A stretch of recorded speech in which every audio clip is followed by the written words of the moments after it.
Merci. Je m'appelle Nicolas Dulac, je suis chef de l'accès à la Cinémathèque québécoise et j'aurai le plaisir donc de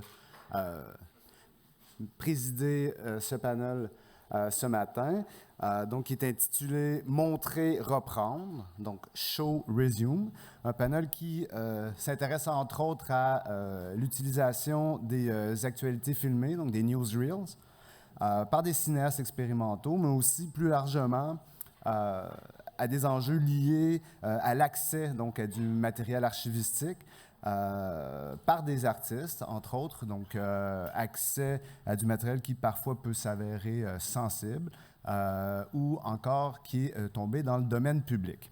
Donc, vous le savez, on a un programme bien chargé de 2 heures, donc ce qui va nous mener directement à l'heure du dîner, ou enfin du déjeuner ou du lunch, selon vos affiliations. Donc, je demanderai aux 5 intervenants de ce panel de bien vouloir respecter le temps imparti pour pouvoir nous permettre donc de poser quelques questions après. So, I will now switch in English. So, 4 of the speakers, 3 of the speakers will talk in English, I think, and Paola will speak in Spanish. So, first, let me welcome Wood Lin, who is a film critic and program director at the Taiwan International Documentary Festival. He co-wrote today's talk with Wan Ning Shen, also programmer at the TIDF and the head of documentary for Taiwan Film and Audiovisual Institute. Unfortunately, Wan Ling could not make it to Montreal, so Woodlin will present his talk alone. So their talk is entitled A Long Journey of Demystification of Historical Spectres, Media Transition, Artistic Transformation, and Open Access of Taiwan Film Studio Newsreels. So Woodlin, and I'll give you the floor.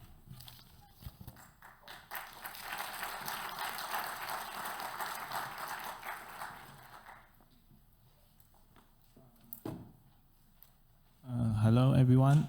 My name is Wood. I'm from Taiwan. And I believe you know where Taiwan is. It's Iceland near China, but not part of it, okay? Yeah. And what I'm going to share is one of our most important collection in our archive. And I'm sorry the title is quite long because it's really a long journey for us. Okay, let me start. To introduce what is Taiwan Film Studio Propaganda Newsreel. Okay. The establishment of Taiwan Film Studio could be traced back to the early post-war period. In 1945, the Chinese government took over Taiwan from defeat Japan, and the Kuomintang Central Propaganda Department assumed control the film and newsreel production institution from the Japanese Korea period, consolidated into the Second Chinese Civil War. The KMT government, which held a one-party monopoly, declared martial law. In the same year, TFS was placed under Government's Information Office and become the primary production unit for government commissions propaganda films, serve the publicity need and various stage of agency in post-war. So you can see in my presentation, actually we can see the Taiwan film studio propaganda as a metaphor of martial law happens in Taiwan. So here I would like to show you a clip that was the most popular and viewed in our library VOD systems, and let you understand what is we have ever experienced and the essence of the propaganda films. Okay. 中华民国64年4月5日晚上11点多钟，宁静的夜空中突然响起一阵沉重的雷声，接着大雨倾盆。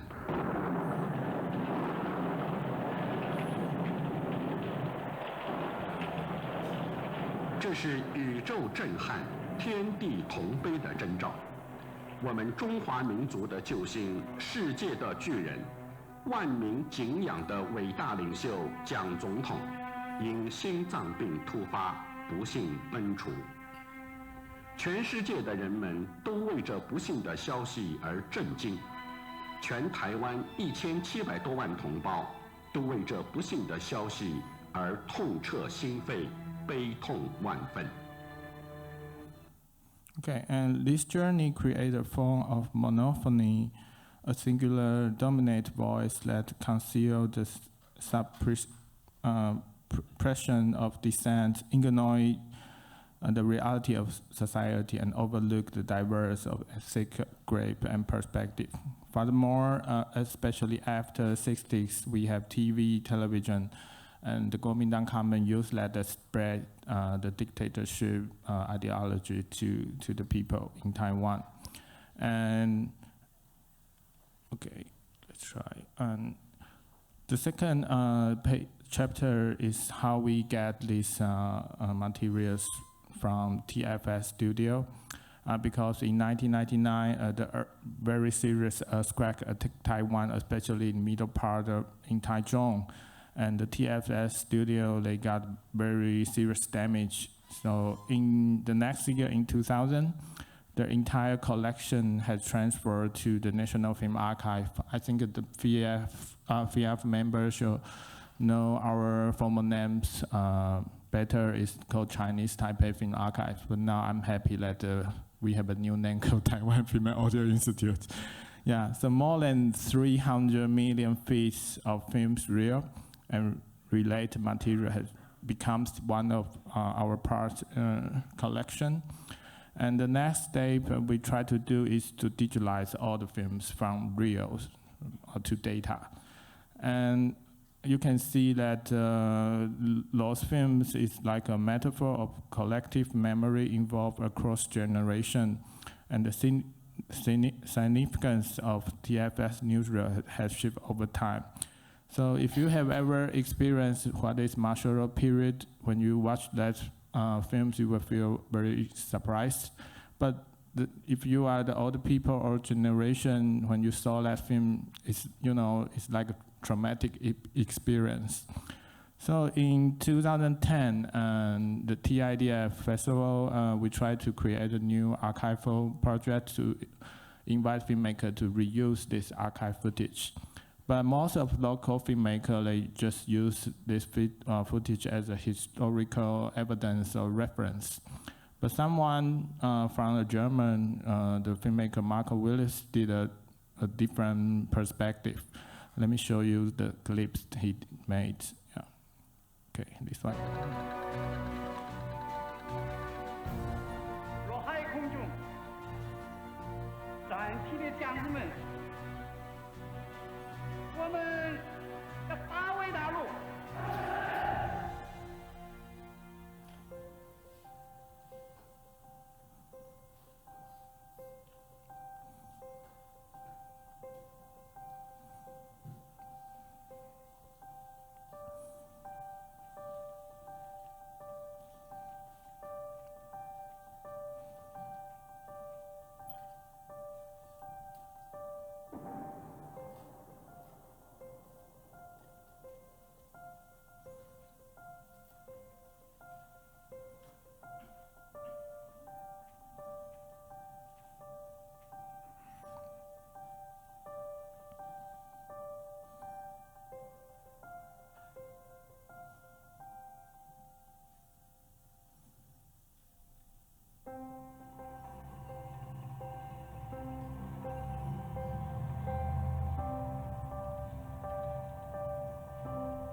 as you can see, the film is full of war imagery, but the war has never happened.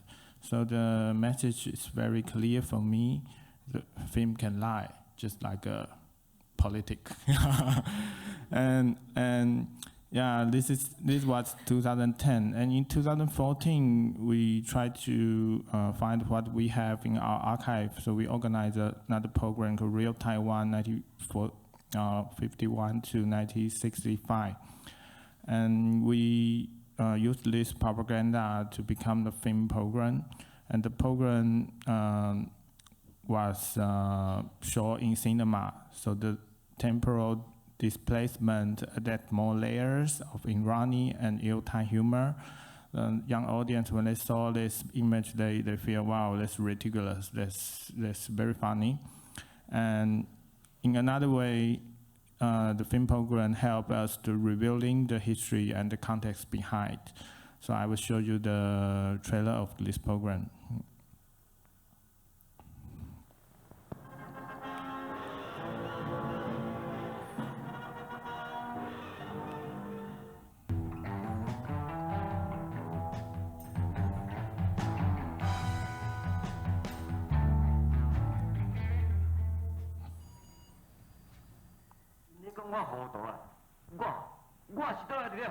民耕种所获得的米要交给地主7成，农民们1年辛苦仅得到3成。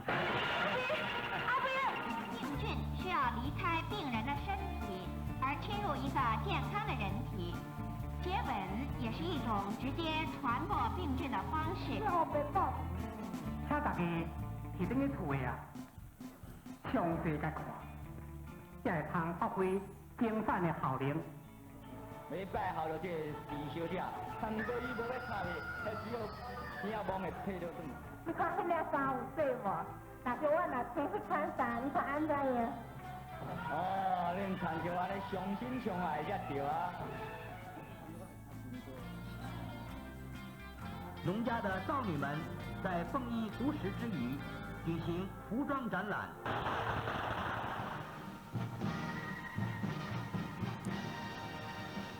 Yeah, I know it's a little bit difficult to imagine, but actually in the past, Taiwanese people firmly believe the government's word and propaganda. However, after the martial law period, the progress of democracy allowed us to resist the past, unveiling the fictional nature of TFS, newsreel, and dictatorship regime. And the background of the trailer you saw is when the Korea War broke out in the 50s, the US government began to provide aid to many developing countries, including Taiwan. So from 1951 to 1965, it granted the KMT government an annual law of $100 million to support agricultural reform and other policies. And these newsreels are made by lost money. And from that period, were often formatic and you know, it's very over to serve the political and educational purpose. And many audience, they found it's hard to believe this film was made part of Taiwan history. Yeah, but through the fiction, they glimpse a certain reality. Their laughter carries both astonishment and critique, reflecting a deeper understanding of history and democracy. Yeah, and okay. And the next chapter is about how we see this footage. And as I say, it's from the real to data. So the essence, the nature of lost films is from celluloid to code. And we can see more artistic intervention into this archive. And when we say something were already archived, it means the archive has a duty to establish the metadata, context to make these materials or these films has better value for better understanding. And at the same time, the digitalized films are also part of archival database.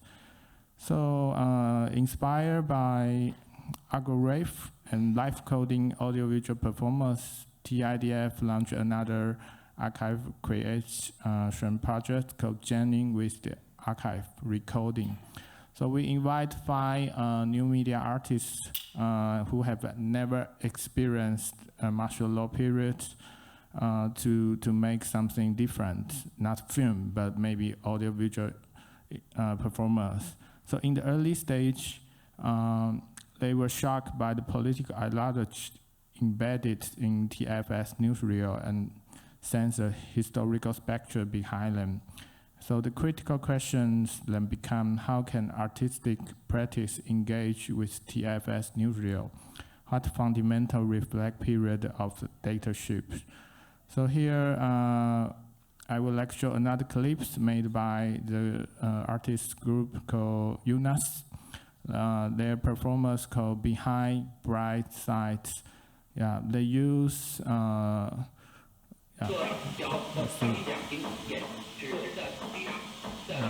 it's an audio performance.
Yeah, this is the film they try to respond. Yeah, Cyber Balloon. And cyber balloon means that in 50s or 60s, the KMT government tried to use balloon to carry, propaganda and supplies to China. Yeah. And the performance, you see, the idea is, as I say, from real to data, from film to digital files, from shooting to encoding. The words see their roles as historical recall. Through archiving, they become digital binary code, like the language of 0S and 1S. So that's why we try to invite new media artists to do something different. And at the same year, 2024 May, TFAI also announced the open access plan. They try to open all the TFS newsreel within 3 years so that people can freely download and reuse. So it's a part of the ongoing process of transitional justice. But for us, it's not an end point, but it's a starting point, because we know the more open you are, the more possibility will happen, and we can make more understanding. And another key point is because the FS newsreel one's tool of control are now open to the possibility to being received, respoken, relived, reused, reinterpreted, and remembered, no longer as an instrument of a single voice, but as a space for many and the public. And this is what I mean, the long journey from 1945 to maybe endless journey for Taiwanese. And this is my presentation. If you are interested, you can scan the QR code for the full paper. Yeah, thank you.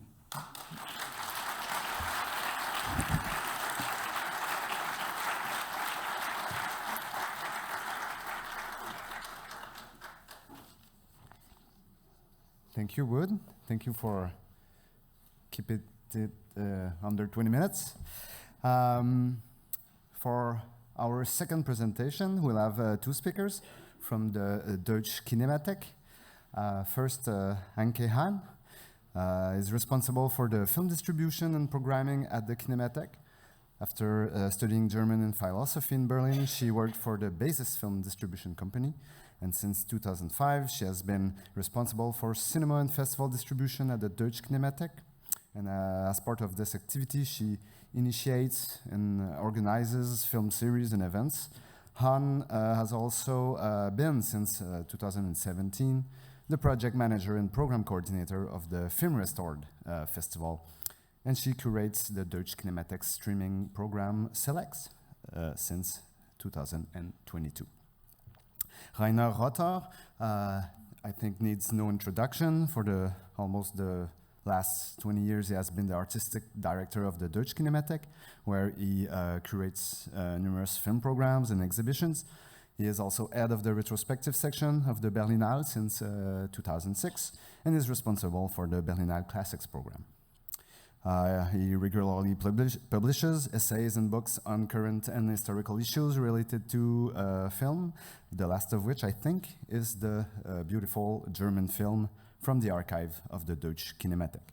So their talk is called Mining the Archive, a look at the various challenges involved in using archival material. Please, go.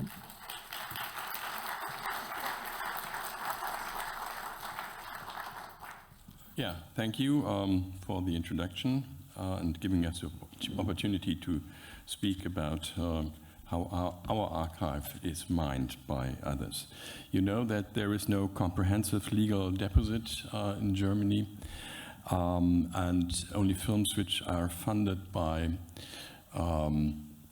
federal institutions or Länder institutions are given to the archives. If they are funded by federal institutions, they finally end up in the Federal Archive. If they are funded by the Länder Berlin and Brandenburg, we get a deposit.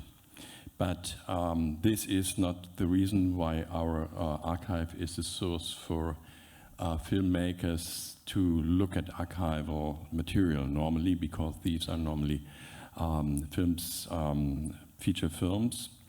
But the tradition of our collection is the reason why people come and ask us if there is something they might use in a film they want to produce.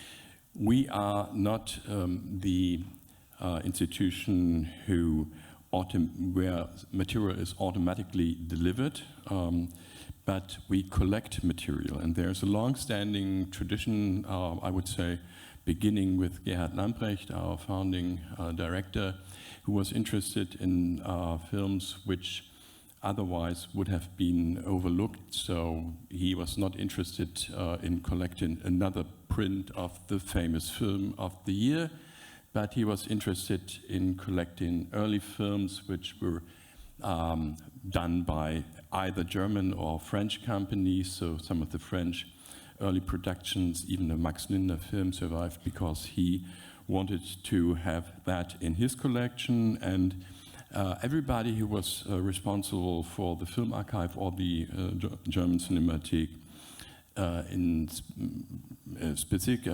followed in a way that line. So our core areas or main focuses for collecting films are obviously films related to Berlin and Brandenburg, films made by independent production companies, documentaries, even documentaries which were originally made for film, like the films by Werner Nekes or Klaus Wildenham, experimental films, the films from the German Film and Television Academy at Berlin, the FFB, since the early years also home movies, and we do have, we identified, I don't know how to put it, we might have more, but we identified more than 1,300 home movies in our collection. This is part of the film collection we have, which is around 27,000 titles on film in different formats or in as digital born material. So we can say that we do have some unexpected sources for people who want to make a compilation film. First of all, the Riefenstahl material, which was given to us via the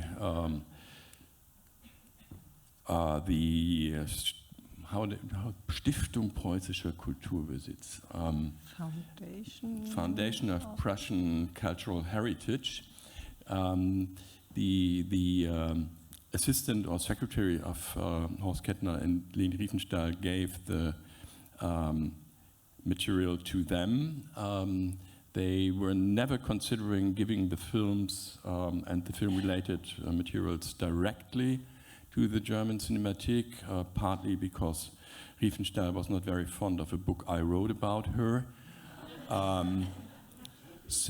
But it was clear that, even for the secretary, it was clear that finally film and film-related materials will end up in our archive. And this is material which is really of importance. So it's the material she shot, or Horst Kettner, her partner, shot during the many exhibitions to Africa, the so-called Nuba material, but also the home movies. Horst Kettner shot many home movies of Leni Riefenstahl up to the end of the then 102-year-old ex-director. Then we have some materials from Albert Speer. The home movies were given to us via a director who was making a film about Speer, Heinrich Brilleur, and his material and also the home movies ended up in our archive. Anke will talk about that later. And films which have a very unusual origin. These are films shot by the police department of Berlin during the 60s when the student protests arrived. And obviously all the films from the students of the German Film Academy at Berlin. So, two examples or three examples. The material given to us by Heinrich Brilleur, the Speer home movies, were of interest for Vanessa Lapa. Vanessa Lapa was producing and directing a film which had the title Speer Goes to Hollywood, published in 2020. This film is based mainly on the interviews Andrew Birkin made with Speer when the production company Paramount had the idea to produce a film about Speer. So she uses this as the audio track and needed material to make it a film. And she went to all the other sources, normal sources like Federal Archives. She needed many other materials than only the Speer movies, but that's why she came to us using the Speer home movies. And obviously we played another role because she asked us to look at the film, or asked me to look at the film to make sure that all the material she used for the compilation was properly dated, and to avoid that something which was built by Albert Speer for the 1st of May in 1933 manifestation as something built for the party rally film in 1933. Things like that, where we were needed as archivists to make sure that the interpretation of the original material was correct. And then there are two films which were both using material from our archive because they were dealing in one or the other respect with the student protests in the 1960s. Pepe Danquart's film about the Minister of State, Joschka Fischer, called Joschka and Herr Fischer, came to us and used material. And then, obviously, the one who used most of our material for that period was Jean-Gabriel Perriot, a Canadian-born director. He made a film called Jeunesse Allemand, which was presented in the Forum during the film festival in Berlin 2015. And besides all the other things, he used like TV material, the films from the Film Academy. He also, for the first time, used the films of the Berlin Berlin Police Department, and that gave us the opportunity to digitize this material. And it's now also, there is in the book mentioned before, Lisa wrote about this special collection we do have. And obviously then we were very lucky that the production company behind Andres Fall's Riefenstahl film decided to digitize all the materials we had to make possible the use of the material. So Andres Fall's film Riefenstahl was the reason why the home movies, or most of the home movies, and the Nuba material now are digitized and accessible in a way they wouldn't have been without these sources. So this also is something which is possible because our institution has these close relationships to certain directors like Andres Fall and others, and that's why I think we are a good source for filmmakers who are miners of the archives. And Anke will talk about some other aspects of this thing. Yes, I will touch upon the daily challenges when giving access to this material, where filmmakers have given us input, have helped us identifying and digitizing these materials, but then at one point other filmmakers come to our archive or TV production companies and they want to access this material. Of course, legal issues are at the center of further use. It goes without saying that copyrights must be cleared before the material can be used. In the case of home movies, however, there are also personal rights that need to be protected, especially if they feature historical figures or celebrities. In addition to the movies by Leni Riefenstahl and Albert Speer mentioned just now, the Deutsche Kinemathek also holds home movies by Marlene Dietrich, which meet with great interest. Although strictly speaking, personal rights are extinguished upon death, there is a post-mortem protection, personal protection that can be exercised by relatives. Particularly in cases such as Speer and Riefenstahl, the understandable public interest must be balanced with this protection of personality. Speer's descendants agreed to the release of the material without limitation, with the only restriction that individual scenes in which they appear as naked children be blocked for use.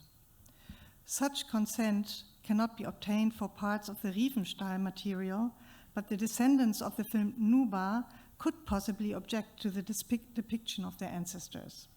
But even if there are no legal objections in this case, there might be ethical objections, but we would have to find guidelines for these ethical framework. The Marlene Dietrich home movies are particularly spectacular because they show a large number of Hollywood celebrities in leisure time and private context. We can see Douglas Fairbanks Jr. posing leather shorts, David Niven playing tennis, Joe Carster sunbathing, and Jean Gabin having breakfast or riding horses. The interest of a multitude of descendants have to be observed and cleared before giving access to this fabulous color film material. This is still from the material up here. Especially the descendants of Jean Gabin were very scrupulous with the release of the footage. understandable if you block shots of stark naked Gabon, which it also contains, which is also inside. Das kannst du ja, Next to legal issues, we also have to make sure that footage is used in a responsible and unobjectionable way, both in terms of political or moral maxims, as in terms of the historical authenticity of the material which you just touched upon. If you look at this still from the Speer home movies, which shows a high-ranking Nazi official next to Hitler's lover Eva Braun, we can imagine how footage of this kind can be used in politically questionable contexts. But isn't it also questionable when a work is plundered as a quarry? Walter Ruttmann's classic Berlin Symphony of a Great City is one of the most requested films in our archive, used over and over again to illustrate documentaries about the 1920s. For example, most recently, clips were used in documentaries about composer Arnold Schönberg, but also about criminal violence in the Weimar era. And as you can see from this still, you can also use it for illustrating traffic in the 1920s, tramways in the 1920s, or modernity. So if we can only partially prevent the use of excerpts out of context of the work, the question remains how we can ensure the historical integrity of the material. What I mean here is, first of all, the identifiability of the material and the naming of the source, especially if just short shots are taken, like from Berlin Symphony of a Great City. Is a mention in the credits at the end of the film sufficient, and how thoroughly should it be? When it comes to the question of interventions in the aspect ratio or the colorization of material, there are different opinions about what should be permitted. The adjustment of the aspect ratio, for example, to 16:9, is justified both for device suitability, but also for artistic reasons, as changing the aspect ratio within a film would disrupt the narrative flow, as is argued. However, this intervention represents the cropping of the image and thus an interference with the image section originally intended by the author. We had this topic yesterday also shortly when talking about cropping the image, but it was a different context, the context of restoration, whereas this is now the use. Ultimately, each archive must decide for itself which conditions it considers essential and wants to demand from its users. But then the next hurdle arises. How can these ethical principles be monitored? None of the archives I know of has the human resources to control the productions for which archival material has been provided. So there are natural limitations to the monitoring. Maybe artificial intelligence will be an option in the future. A low threshold, although only partially binding and verifiable approach, is an agreement that specifies the archive standards of footage utilization. Such an agreement, so this is something I would like to discuss, is just a few points which I think should be observed or should be relevant for an agreement with users of using archival material. The user must explain in what context the excerpts will be used. Footage has to be presented unchanged in its original format. The user must confirm that footage must not be placed in contexts that are anti-constitutional, discriminatory, or inflammatory. The user must confirm that footage is not commented on in derogatory or offensive manner, and the source must be named correctly. Many of you have made experiences with footage requests and maybe with agreements of this kind, and so this is something I would like to get into discussion with you and talk about the experiences you have made. In particular, it is important to balance the following questions with our desired archive standards, which I would also like to put up for discussion. So what about artistic freedom? We had this topic yesterday as well, when artists, filmmakers coming to the archive and using footage for their films, so using it in a creative manner. how can we counter arguments that value artistic freedom in the use of archival material over the historical integrity of the material?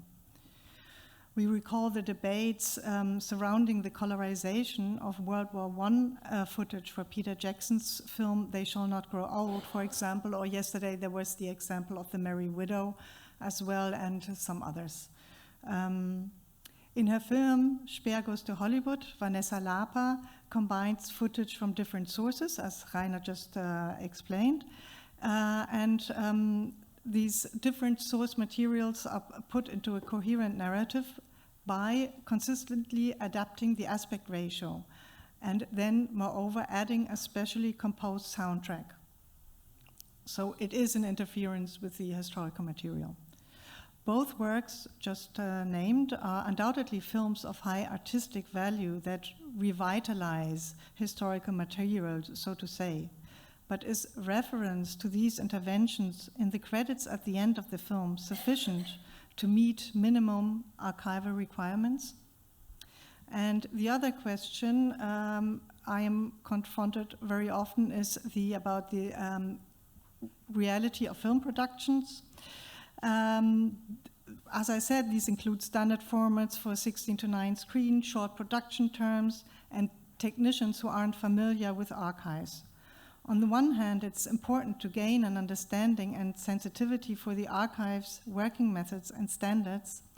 On the other hand, many archives rely on the income from such commercial productions and must accommodate the demands of these clients. Is it a dilemma? How can we balance these contradictory approaches or mediate between the conflicting positions and foster mutual understanding between productions and archives? And this is something I would also like to get into discussion. Thank you. Thank you.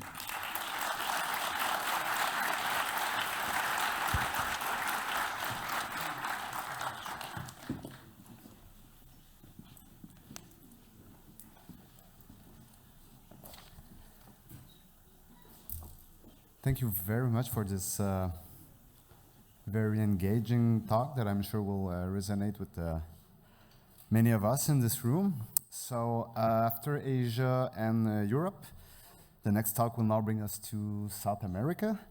Our next speaker is Paola Felix Didier. She's an Argentine film historian, curator, and archivist. She studied history at the University of Buenos Aires and earned a master's in film archiving and preservation from New York University. She is the director of the Museo del Cine Pablo D. Iquen in Buenos Aires and teaches film, preservation, and Latin American cinema at various universities. So her talk is entitled, the title is in English, but she will actually speak in Spanish. Argentine Intervening the Past, Sucesos Intervenidos, and the Power of Archive Reuse. Paola.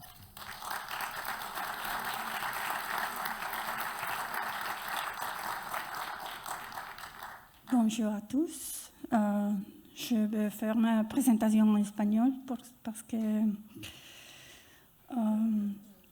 pourquoi pas.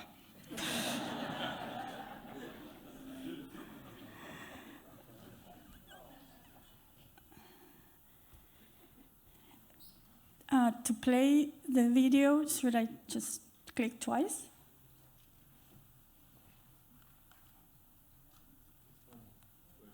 No. Sorry. No.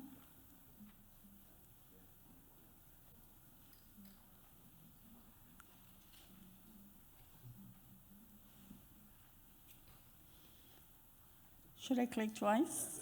Okay. A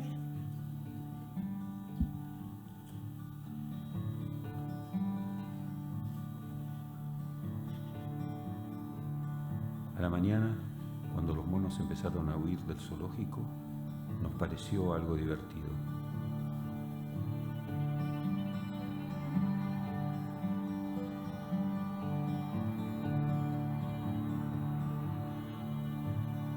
A la tarde, vimos llegar a la ciudad una ballena muerta, traída por la corriente del lejano sur.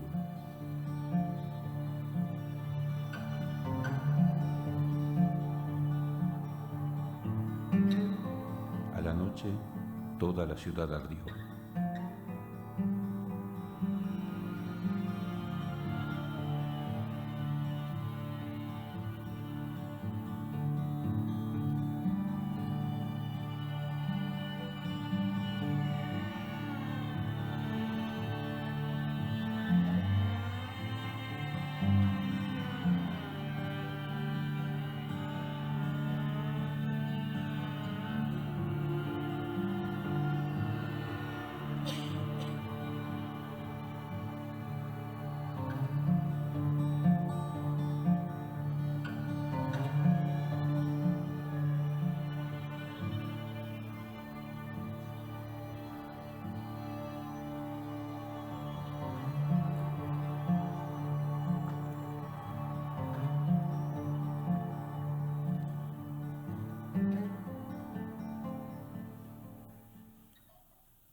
Bueno, este corto, dirigido por Edgardo Kosarinsky, forma parte de un proyecto de activación del archivo de una de nuestras colecciones más importantes de noticieros cinematográficos, que resultó en un largometraje que estrenamos en el año 2014 en el Festival de Cine Independiente de Buenos Aires. Bueno, eso ya les voy a contar.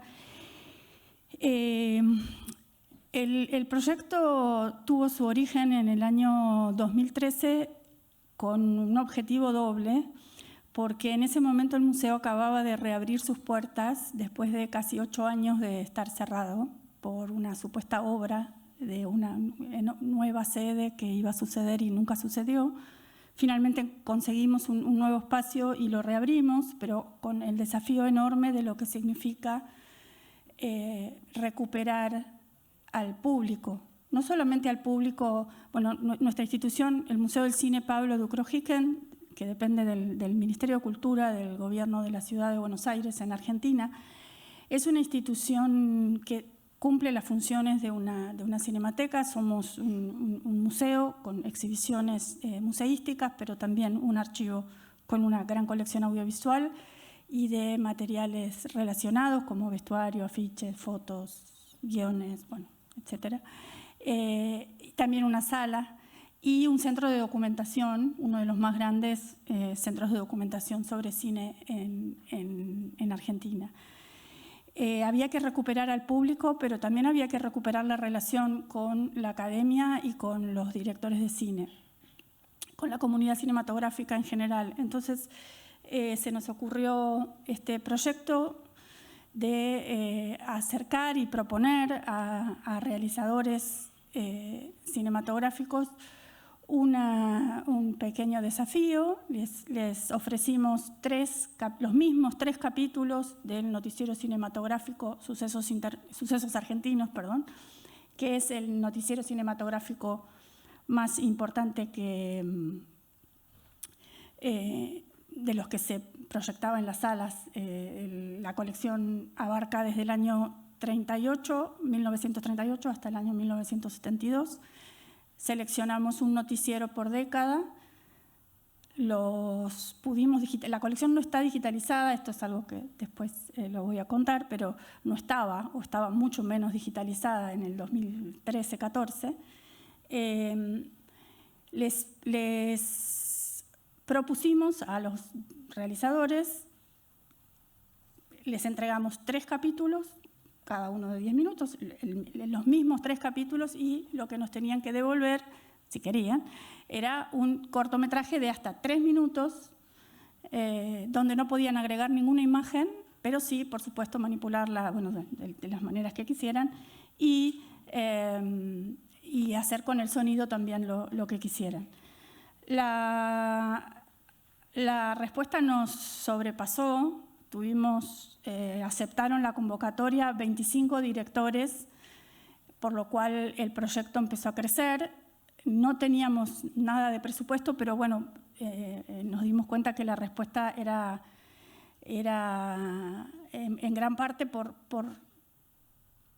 esa relación que la comunidad cinematográfica había tenido con el museo y la importancia que le daban a que volviéramos a estar abiertos y a esta posibilidad de volver a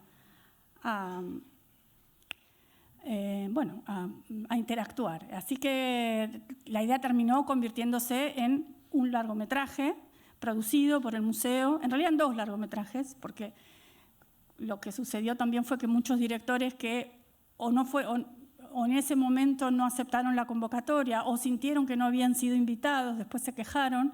Entonces pudimos hacer 2 años después otro largometraje más, producir 2 largometrajes de material de compilación con otra colección también muy interesante. Estos son los 2 largometrajes, Sucesos intervenidos por un lado y Cine Escuela por el otro. Y la verdad, como decía, la respuesta de los directores nos sorprendió para bien.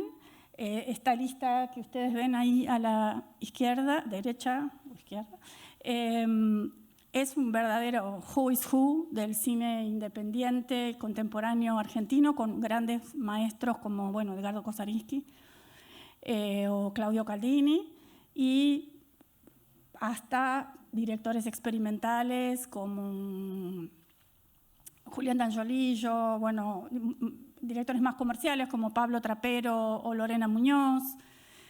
Un verdadero muestrario del cine argentino de esos años en todas las generaciones. Y eso también tuvo de interesante una mirada muy diferente de cada uno de ellos respecto a un noticiero que para los argentinos, yo casi no lo vi, pero un poco sí, es el noticiero cinematográfico, ha sido parodiado, copiado, son las imágenes de la historia argentina que todos tenemos en la cabeza. Entonces fue muy interesante ver cómo las distintas generaciones accedieron a ese material y qué es lo que hicieron con ellos. La colección llegó al Museo del Cine en la década del 70 de una manera que no es habitual a cómo llegan las colecciones al museo, porque el productor de Sucesos Argentinos, Antonio Ángel Díaz, quebró, declaró la bancarrota de su compañía productora y vendió el material con los derechos al Estado argentino. Una gran parte vino al Museo del Cine, otra parte fue al Archivo General de la Nación. Entonces nosotros tenemos la colección más importante de este noticiero en el museo. Como les decía, el rango de fechas es de 1938 a 1972. Entre 1972 y 1978 los trabajadores del noticiero lo continuaron en forma de cooperativa, y esa parte de la colección que creíamos que se había perdido apareció hace pocos años en un pueblo en el interior de la provincia de Buenos Aires, completa, en Venado Tuerto, y está ahora bajo la custodia de un instituto de investigación de la Universidad de Buenos Aires. Pero bueno, nuestro desafío era el de, una vez que habían aceptado todos estos directores, como les decía, la colección no estaba digitalizada, entonces hicimos un convenio con la televisión pública, que en ese momento tenía no un escáner, sí, no hay ninguna institución pública en Argentina que tenga un escáner, tenían un telecine, hicimos un convenio, telecinamos los 3 noticieros y se los entregamos a los realizadores. Y como les decía, fue para nosotros una sorpresa muy agradable. Cada realizador aplicó técnicas muy diferentes de remontaje, de congelado de imágenes, manipulación sonora, sobreimpresiones, etcétera, todo lo que se pueden imaginar. Este archivo dejó de ser algo que estaba y que todo el mundo sabía que estaba, pero a lo que no había acceso, y era una de nuestras ideas principales. La película terminó estrenándose en abril de 2014 en el festival en el Bafisi y en el Museo de Arte Moderno Latinoamericano en el Malva, en Buenos Aires, en el 2015, y tuvo un recorrido por festivales. Estuvo en la Bienale, estuvo en el Festival de Morelia, estuvo en Toulouse, se estrenó en algunos archivos también. Y para nosotros fue también la posibilidad de reacercarnos también a la academia y a los investigadores de cine que también produjeron trabajos asociados con la película. A ver si...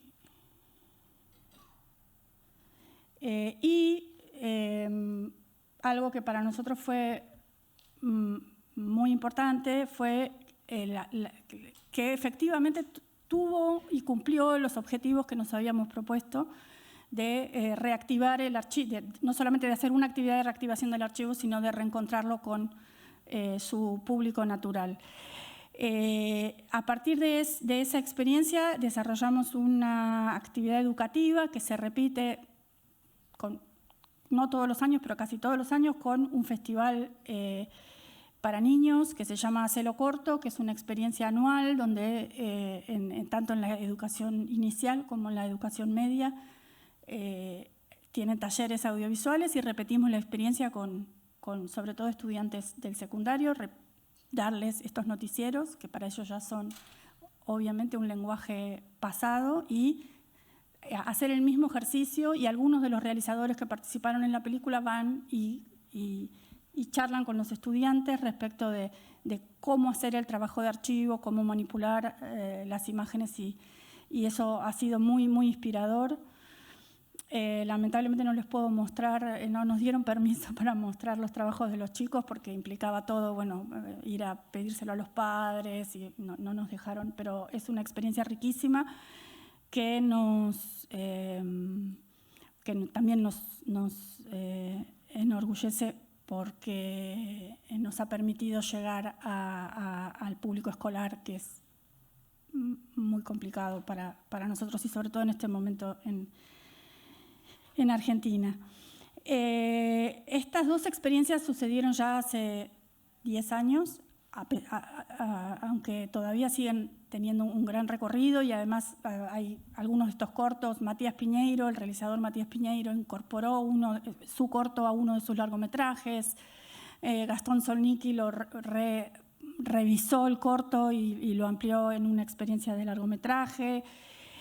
Y nos permitió que el archivo, no solamente el archivo del noticiero Sucesos Argentinos, sino nuestra otra gran colección de noticieros, que es un noticiero más contemporáneo, realizado este es 35 milímetros obviamente, realizado en 16 milímetros sonoro entre el año 68 y el año 83. Es una colección además de materiales crudos del noticiero.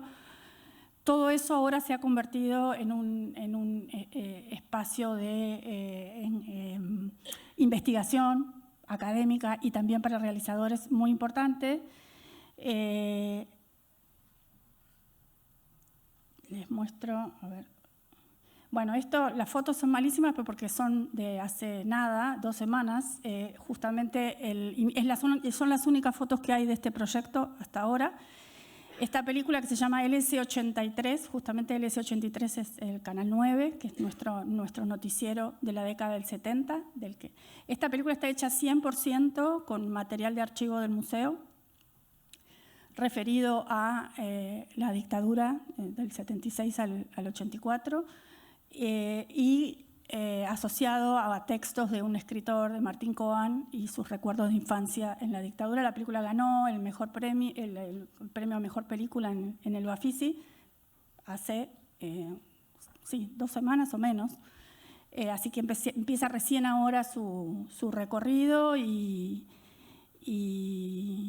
bueno, nos pone muy contentos porque para nosotros es como un círculo virtuoso que nos permitió desde aquella experiencia de poder telecinar 3 noticieros a trabajar, y esto es lo que más nos interesó, lo que nosotros tratamos, además por supuesto de recibir pedidos, como todos los archivos, recibir pedidos de imágenes y bueno, colaborar con proyectos argentinos, internacionales, plataformas, bueno, etcétera. Es el trabajo directo nuestro de investigación de archivos junto con los realizadores, de un ida y vuelta que termina en que nuestra participación en las películas es mucho mayor que la de simplemente ser proveedores de imágenes, ¿no? Y además, por supuesto, además la posibilidad de digitalizar. Entre Sucesos Intervenidos y Cine Escuela y el S83 tuvimos varios proyectos con utilización de imágenes que nos permitieron trabajar muy de cerca con los realizadores. Un proyecto que también nos enorgullecen bastante es uno de nuestros archivistas, que a su vez también es realizador, Leandro Listorti, trabajó muy de cerca con Albertina Carri, que es una realizadora argentina, hija de detenidos desaparecidos. Tanto el padre como la madre de Albertina fueron asesinados por la dictadura. Su papá escribió el guión de una película de otro realizador también desaparecido, Pablo Sir, una película mítica en Argentina que se llama Los Velázquez, que no existe, que es sobre bandidos rurales en el monte chaqueño argentino. Y Albertina hizo una investigación sobre esa película perdida que escribió su padre, que se llama Cuatreros, y está hecha también absolutamente toda con material de archivo, y nosotros participamos en la investigación que le permitió encontrar muchas imágenes para su película, pero además nos abrió la puerta a un proyecto que me interesa contarles, como casi pichearles para pedirles consejo.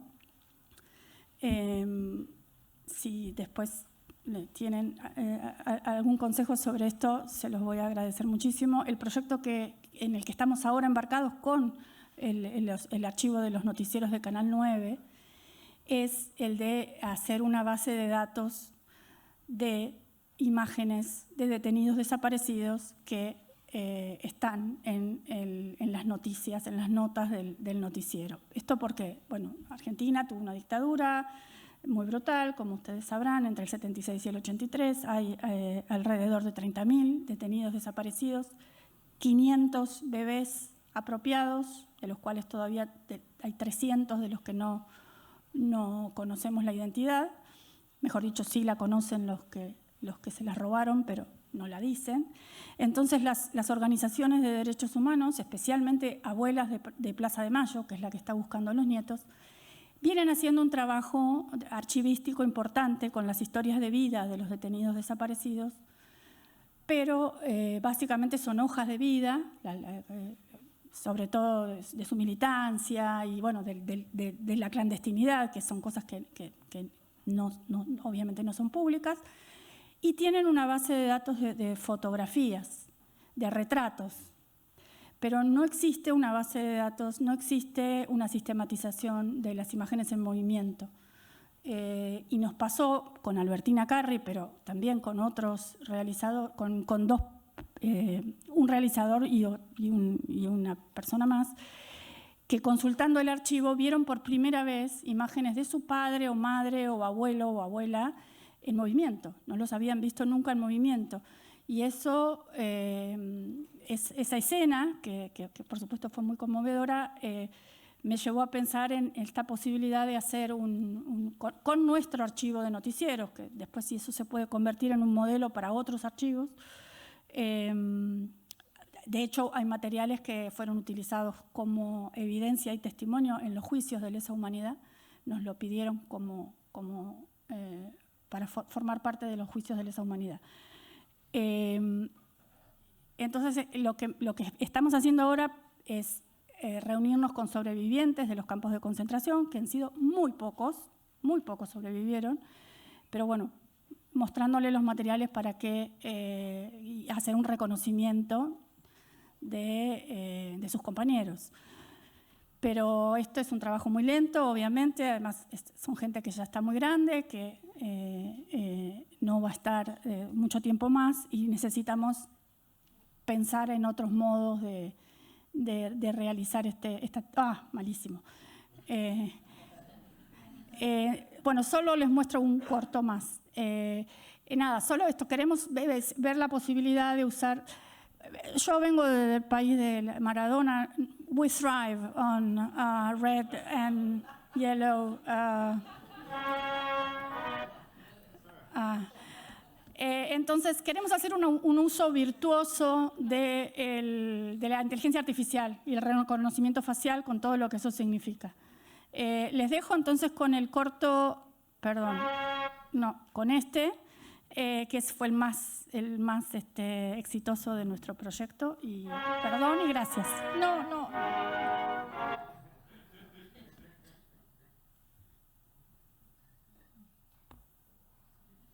¿No? Es una pena porque es muy lindo. Un poquito.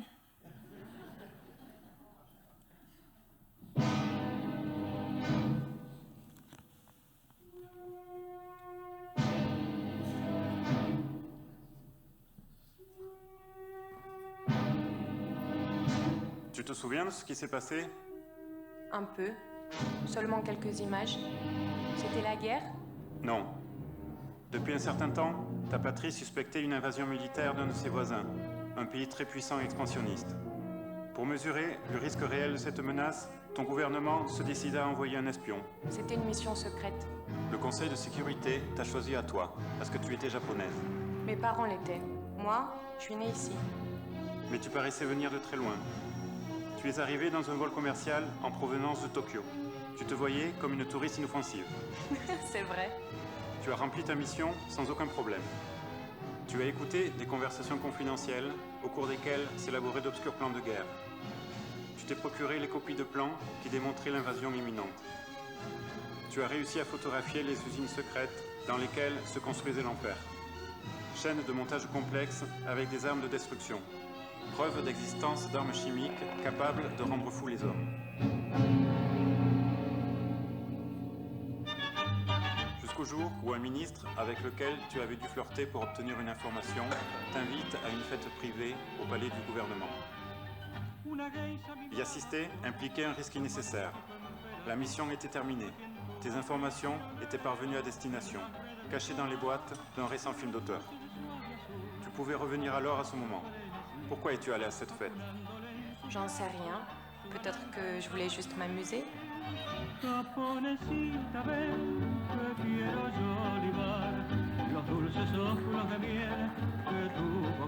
Le bal dura toute la nuit, le temps nécessaire pour que les services d'intelligence découvrent ta véritable identité. Avant le lever du soleil, tu as réussi à fuir. Mais la police secrète était déjà à ta poursuite. Tu as traversé la ville en bus jusqu'au lieu indiqué. Une plage déserte où un bateau allié passerait te prendre. Tu as tout de suite reconnu le petit bateau avec les marins s'approchant de la côte. Tu as ri. Mais tes poursuivants furent plus rapides. Nous allons devoir arrêter l'extrait, malheureusement. Oh.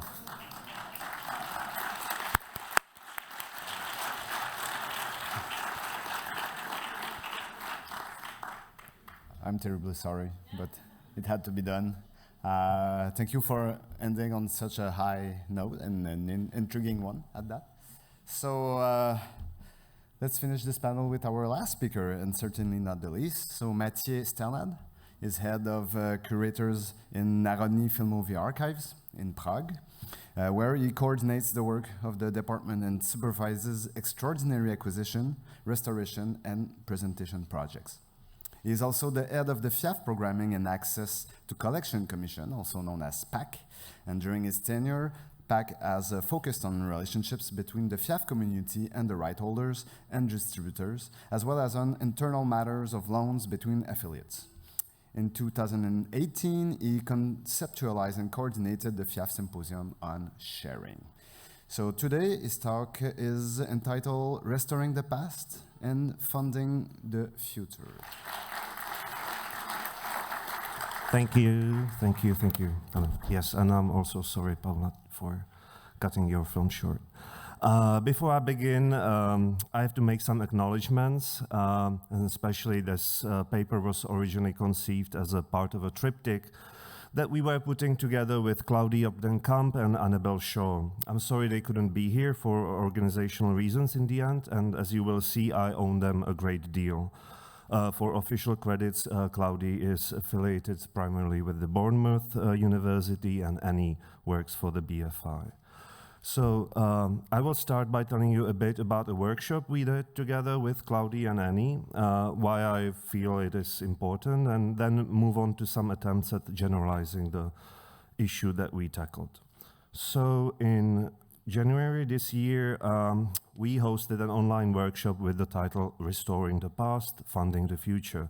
That is also why this paper is called that. The workshop was an attempt at tackling two issues at once, both kind of instigated by the recent debates on the draft of the revised FIAF Code of Ethics. As most of you know, the revised Code of Ethics is going to be voted upon probably the day after tomorrow. Therefore, our January workshop was an effort to get closer to two topics that both the draft back then and also the current proposed wording tackled. Issues that could be summed up as related to topics of copyright or creativity in restoration and the practice of how FIAF archives handle public domain works. The workshop was organized by PAC, so you already heard that's one of the three specialized commissions of FIAF, and I'm mentioning that to make it clear where my thinking is coming from now, and also why it is primarily now occupied with access and policy-related perspectives. So I'm also saying it because the Code of Ethics is so much more than copyright and public domain, but you've already only heard on creativity and restoration, and you will hear on public domain in relation to the Code of Ethics, but it's so much more. But let's focus on my topic now. So for the workshop, we had two speakers, and as I mentioned before, that would be Claudie and Annie, and also my colleague from the Commission, Stefan Ramstedt, was backing me up. As we wanted to be discussing sensitive issues, we decided to limit the attendance to FIAF and friends only, although people both from academia and from post-production or distribution companies wanted to sign up as well. For the same reason, we decided that the recording which was produced would not be made public, and that we would only produce a sort of a summary, and one of the efforts at such a summary you are witnessing right now.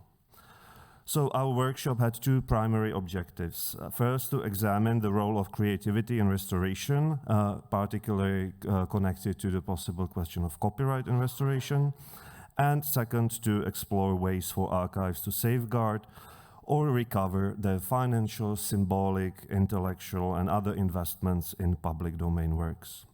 The first topic, that is the question of creativity within restoration processes, was discussed thoroughly yesterday by Jean and Peter. And for my context, I should only briefly mention how it was dealt with at our workshop. And I'm going to start with what is a theoretical position of one of our two invited experts, and it deals precisely with the question of copyright. So Annie is saying, and I'm highlighting and bolding the parts which are super crucial, that in theory, archive film restoration could and should be recognized as potentially original works for copyright purposes. That is, when they demonstrate sufficient creative input and original expression through the technical and artistic choices made during the restoration process. It is crucial to say that the subsequent debate at the workshop mostly showed that much of the community, and especially the professionals working in and around film restoration, don't want to be using the term restoration in conjunction with pretty much any creative or interpretative acts. And that is also, I think, what we quite obviously witnessed yesterday. And that is why the message is so clear, as also formulated in the Code of Ethics, or the revision of it. But if and how we as a professional community will be able to preserve that word restoration with that meaning in particular is maybe for a different debate. For our debate here and now, and hopefully also for the topic of archives begetting films, it needs to be stressed why we decided to combine the topic of copyright in restoration and the one of public domain. It is my conviction that most of the time when we meet any kind of copyright or copyright-like related claims in connection to restored works, it is not because of any strong belief in creative or artistic endeavors undertaken in the restoration process, but rather simply as a means to protect the work somehow. And by protecting the work, I mean both the actual film work in question as well as the labor put in. So this statement obviously excludes the obvious examples of recording of a new score, etc., which is a new work very much by definition. So at our workshop, it was Claudie who put it so nicely, and I'm going to quote here because I just love how she put it. So she suggested that the copyright symbol is a kind of a sign to the rest of the world saying, I think this is mine, I think this is ours, we did this. It's almost not in a threatening way, but it is a sort of a warning sign, like, hey, now we claim this as ours. And mind you, these perspectives and positions and our workshop was really coming from legally informed debates, not necessarily linked to the practice of restoration, as you have heard yesterday. In my understanding, it shows how, for very good reasons, helpless we sometimes are with these signs and things.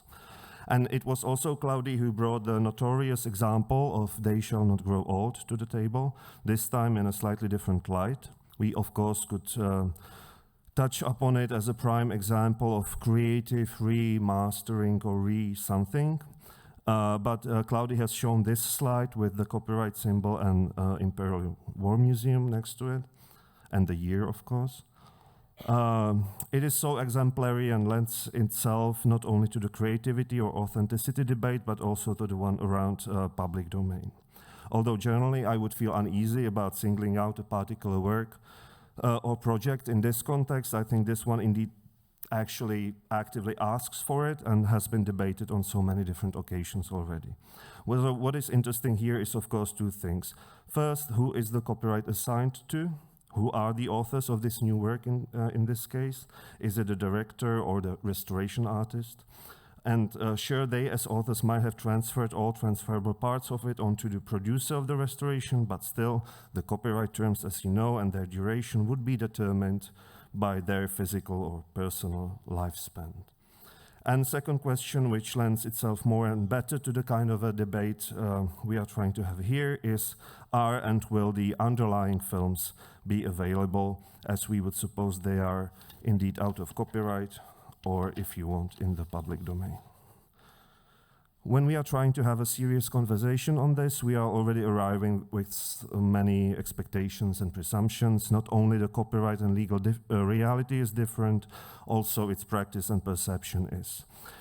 Take the case of the US, where, quoting David Pierce from an article of his, quote, the public domain film industry began in a meaningful way in the 1970s with a handful of small companies that distributed copies of films with expired copyrights. Talking about any such public domain film distribution industry in, for example, the European context would on the other hand be nonsensical, as works have started falling into the public domain only quite recently. The landscape of FIAF institutions is simply so diverse and heterogeneous with so many varying contexts. There are archives which are greatly dependent on their access or licensing fees. There are others which, for a better or worse, have to work very closely with major copyright holders and producers or even depositors who effectively limit them in how far they can embrace public domain, even if they really want it. And then there are some which take care of a lot of public domain or publicly produced material and are maybe able to argue themselves better as more or less fully publicly funded. Yeah, these are just some numbers already from 2016 or 17, just showing, again, some variety. And as we see again, not only the landscape of our professional community is so varied, also most of copyright law is, and this is just to illustrate it. The last part of our workshop offered two examples of archives providing access to public domain material and the myriad of connected issues at hand. We have heard stories of misappropriation, misattribution, or outright exploitation, be it on YouTube, the Internet Archive, etc. One can try to prevent these with logos or watermarks, although these are less and less popular. There can be a tiered approach in quality, where only lower resolution files are made publicly available.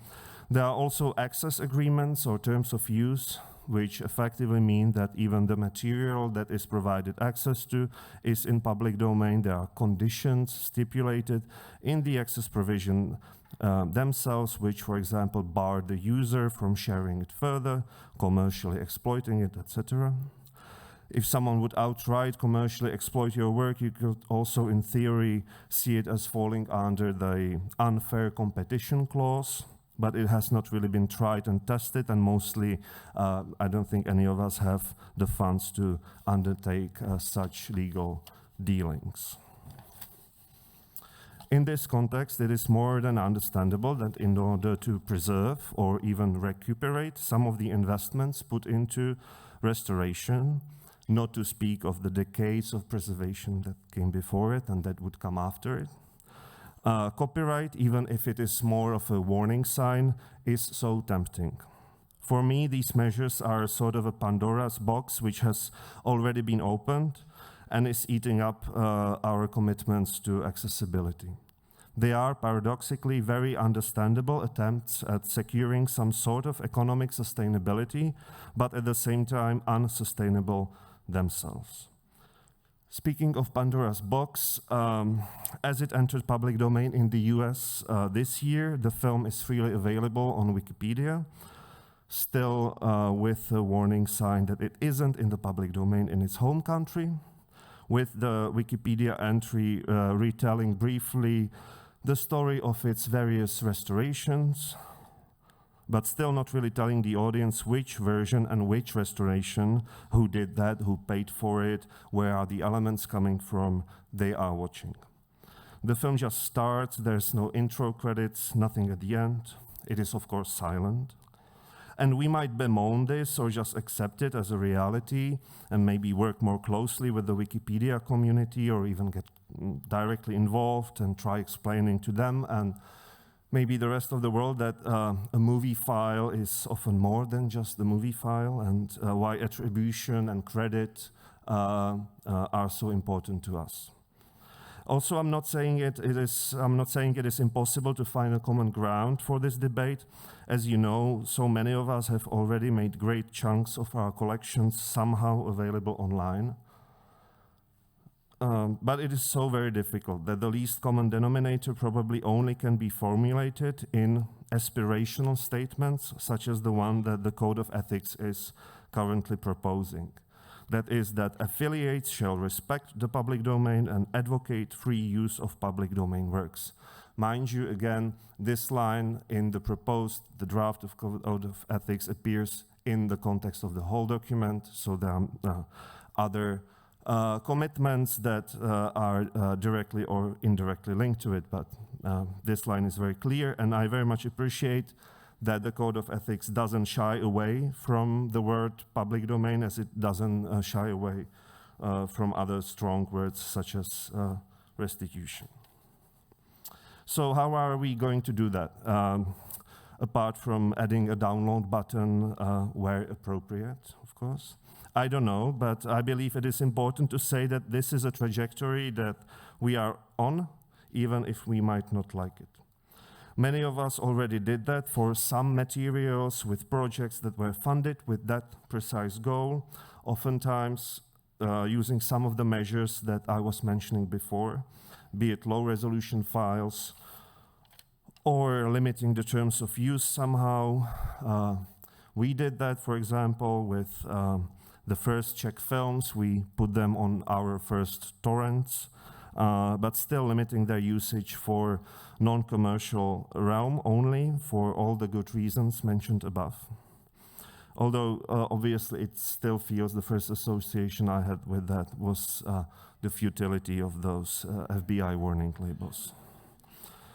So to conclude, I'm very much looking to the debate, so I'm going to end on this slide, because there's obviously so much work to be done, and I really appreciate the context of this session in particular, maybe also debating with our colleagues from Deutsche Kinemathek and all of you. But I would like to say that even if we both find the ways to somehow preserve our credit and recuperate some of our investments, or just survive economically without doing that.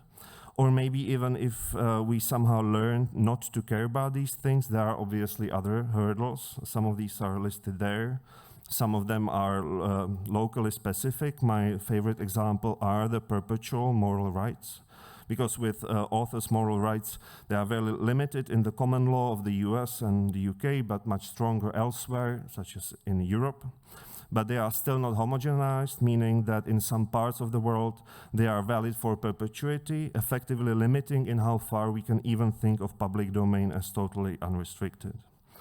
There is also the relational nature of freedom, where we would always be balancing the freedom of public to use the materials we are preserving with the freedoms and rights of those depicted on them, rights of communities and others that were captured on our images. As a reference, I would also like to, just for the theoretical part of the debate, and to stress that this doesn't mean, like, providing access doesn't mean giving up on curatorship. I would like to remind us of Giovanna Fossati's and Nico de Klerk's thoughts on the push and pull model of curatorship, or the chaperone model that Giovanna is describing in her texts, meaning that to protect the freedoms and moral rights of others, sometimes we might have to continue retaining some of our chaperone roles in some sort of active curatorship. And some of these rights of the public are, of course, the rights to be wrong, to use and even misuse or abuse the materials. And I don't want to repeat myself, as I was trying to talk about some of these issues in Lausanne, same like Jean was also talking about creativity and restoration with Caroline 5 years ago. And now I'm happy to see that the debate and also the state of affair has evolved, including the ambitious formulation in the revised Code of Ethics. I'm also glad that I could represent this issue exactly at the symposium dedicated to archives begetting films. And I'm happy to take questions or suggestions for any next steps. Thank you.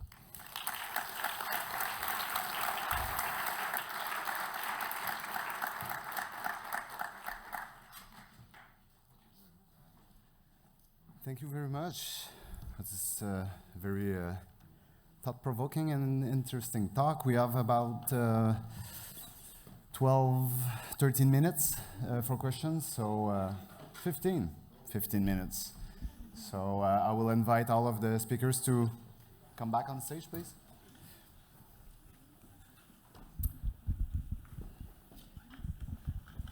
A question over there, and over there after.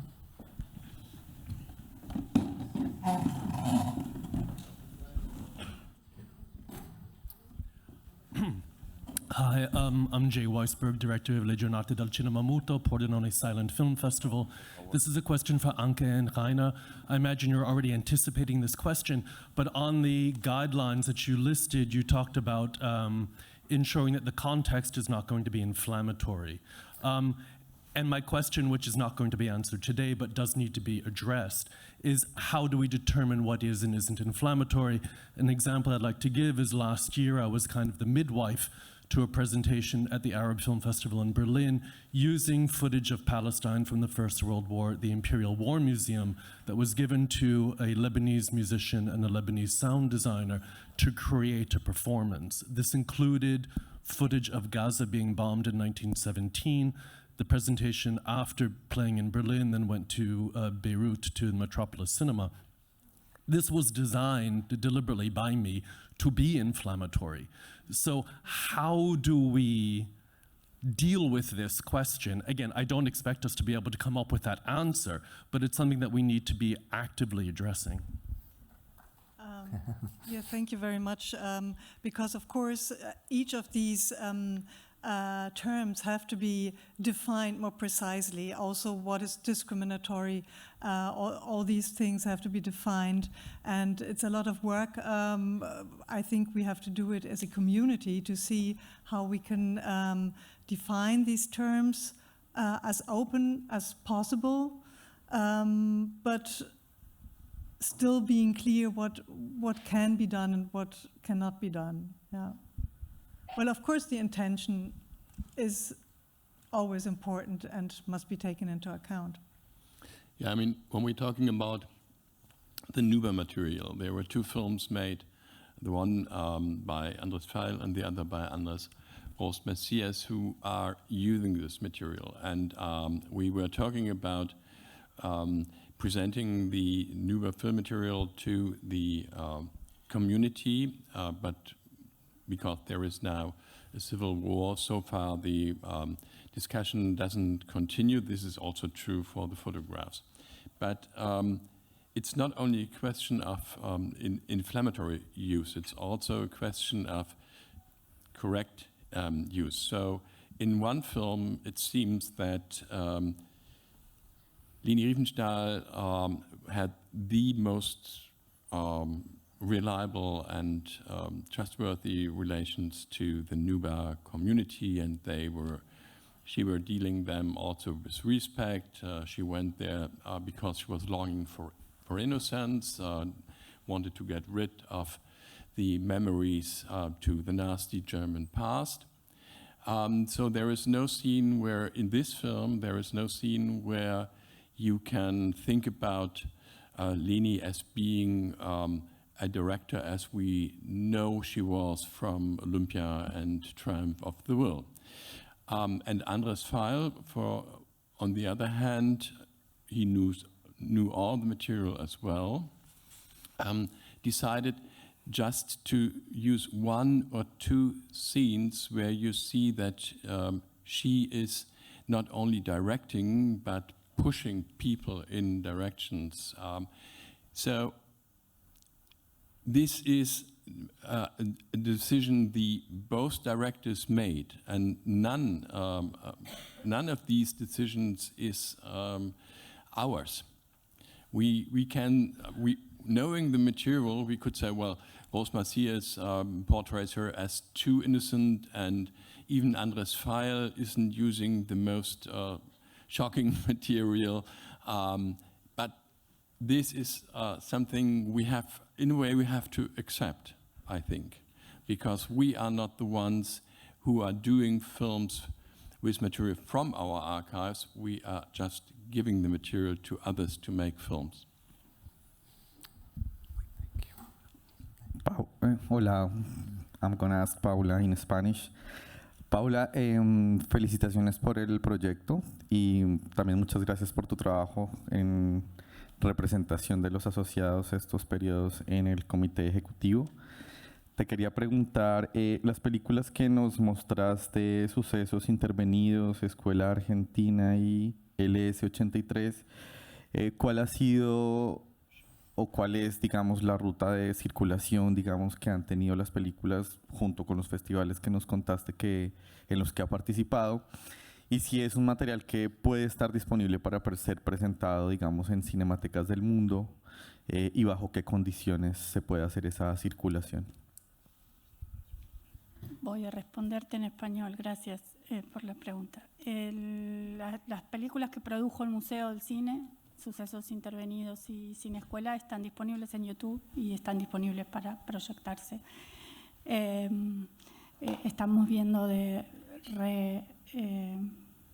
hacer una mejor versión. El S83 es una productora privada y bueno, hará el recorrido que los productores decidan. En algún momento sí va a volver al museo. Gracias. Thank you. Attends, avant. Yes, hi, Gregory Luco, formerly with the Library of Congress. Again, to Rainer and Anke, this is a subject, your list of questions that you're asking us to deal with and think about guidelines for has come up innumerable times in the decades that I've been attending FIAF. It deserves almost its own symposium or a special focus. I'm going to give you a different model. We certainly have any number of we have an office in the National Audiovisual Conservation Center that I used to head, and now Rachel heads, so she'll know of which I'm speaking, that is dedicated to public service inquiries and provision of footage from our films, our television programs, our sound recordings. We get hundreds of inquiries every year. And some of those come from collections that have donor restrictions on their use. Some of them are, the vast majority are still under copyright, but there's a significant number that are public domain. So we, our staff, turn those inquiries where there are rights restrictions to the copyright holder to get permission, or to the donor to ensure that the donor is okay with using it in whatever way they want. But once those permissions are obtained, that's it. We ask no further questions. The Library of Congress is the home of the Copyright Office, of course, and copyright balances rights and limitations with the desire, as stated in the US Constitution, to foster creativity. Similarly, the idea of fostering creativity based upon the Library of Congress's collections has been a part of our strategic plan and a fundamental goal for many years. So if there are no rights, or it's in the public domain, then as far as we're concerned, those people asking for those collection materials, we're taxpayer funded, so it belongs to the people of the United States, and they can use it however they want. We make no questions of context, flammability, aspect ratios, colorizations.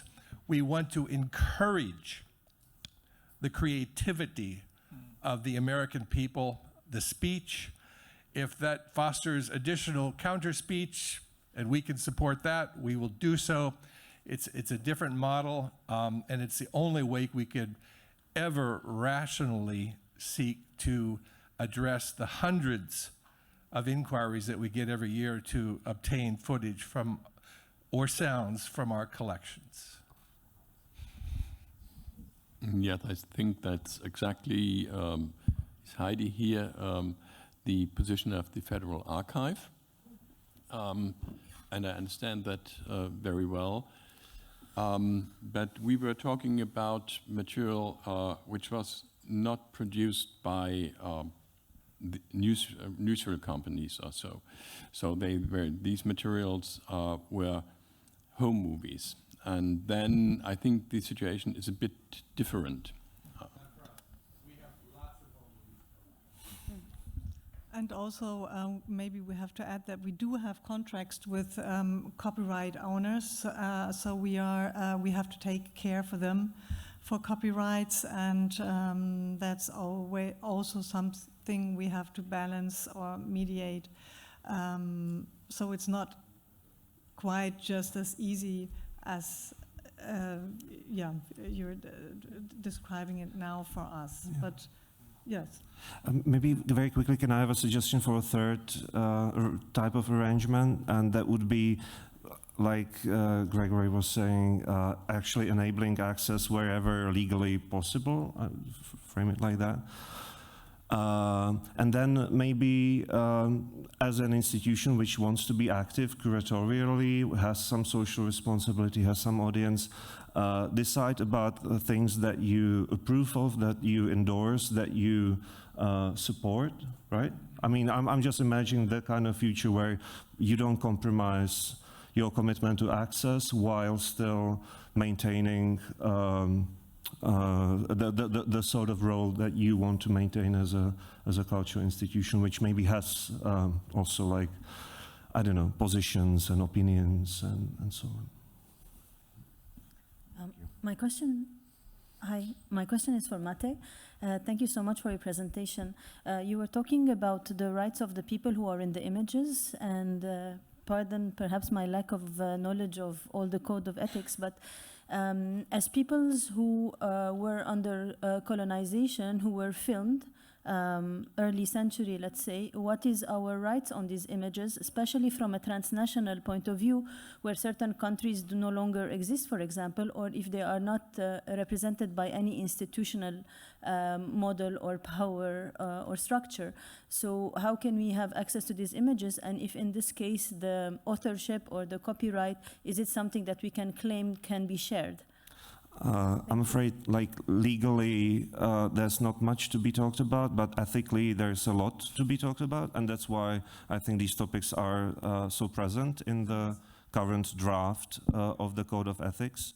Maybe some, I don't know if someone could sum it up very quickly, but it is, these are, as I said, the obvious and understandable limitations to the universality of what we might call like universal access to public domain materials. I feel there is such a thing, and we see it within FIAF community exercised, for example, in New Zealand and Australia. Those are like exemplary archives for me, which are able to balance these responsibilities both to taxpayers and access, but also to communities depicted, etc. So. It is a complex thing. It's not like, yeah, it is. Hi, I'm May from UCLA. One of the things that we found is we have a really large queer moving image collection.